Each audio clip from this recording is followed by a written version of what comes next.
Bonjour à tous et à toutes, chers adhérents de BHC. Hier, dans le monde entier, des événements sur l'Holocauste, Yom HaShoah, ont été entre guillemets célébrés. Et certaines personnes posent la question, quand on se rappelle de ces horreurs qui se sont passées pendant ces années-là, où était Dieu? Bien entendu, celui qui a la foi et la émouna, il n'a pas de question. Mais pour ceux qui n'ont pas encore la foi inébranlable, alors la réponse est toute simple. L'Holocauste est peut-être la preuve par excellence de l'existence de Dieu. Il y a des règles d'histoire, il y a des règles de démographie, il y a des règles par lesquelles le monde évolue et existe et que personne ne peut passer ces règles. Tous les peuples du monde qui étaient des petits peuples, même des grands peuples mais qui se sont éparpillés, ont disparu de la carte.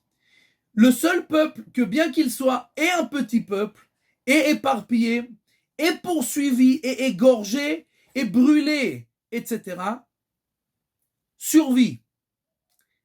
Et finalement, il est enfin arrivé, entre guillemets, quelqu'un qui arrive à faire le travail de l'histoire d'une manière systématique. Il a les moyens pour ça. Il a réussi à décimer plus d'un tiers du peuple juif, presque la moitié du peuple juif. Et pourquoi il n'a pas fini le travail, entre guillemets? Tout simplement parce que Dieu rigole et dit, essaye, on va voir. Moi, j'ai promis que vous resterez toujours un petit peuple, un. Deuxièmement, vous serez toujours éparpillés, deux. Troisièmement, vous serez toujours poursuivis et exécutés.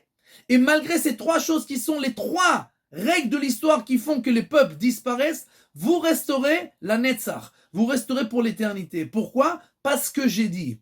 Et donc, tous les historiens du monde n'arrivent pas à comprendre, après l'Holocauste, que le peuple s'est rééparpillé et était en cendres.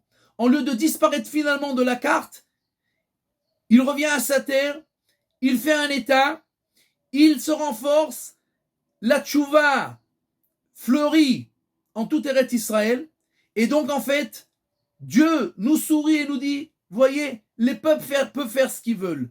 Tous iront d'après les règles de l'histoire. Le seul qui déviera des règles, parce que j'ai ainsi décidé et j'ai ainsi écrit dans les prophéties que c'est ce qui se passera, az amanetzar lo yishaker, c'est un mérite que jamais il y aura mensonge à cette chose-là, que le peuple juif est éternel. Et donc, quoi qu'il se passe, quoi qu'il arrive, même si on arrive à décimer un tiers, la moitié, tout cela, ça passera à la fin. Personne ne pourra contre le peuple juif, puisque ainsi Dieu l'a décidé.